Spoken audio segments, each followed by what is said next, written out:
Who is the lover? Allah. Who is Ar-Rahman? Allah. Who is Al-Mannan? La ilaha illallah, Muhammadur Rasulullah. Muhammad is the messenger, to Allah is our return. La ilaha illallah, Muhammadur Rasulullah. Muhammad is the messenger, to Allah is our return.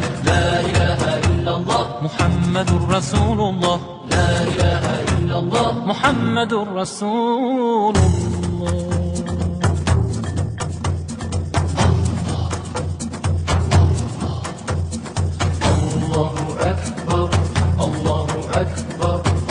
Azan and Namaz. Azan is the call to prayer reminding Muslims of their spiritual duties and uniting the community. Salah is the daily prayers that strengthen the relationship with Allah, providing guidance, peace and discipline. Together they are essential for spiritual growth and fulfilling religion obligation. Dear audience, please give your attention as we begin the program. Your presence will make it even more special. Thank you. Jazakallahu khair.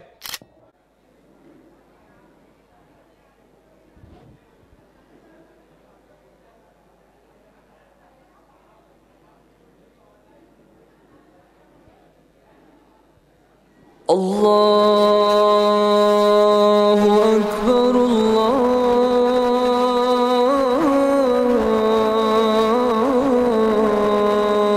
Allahu Akbar. Hayya ala salat.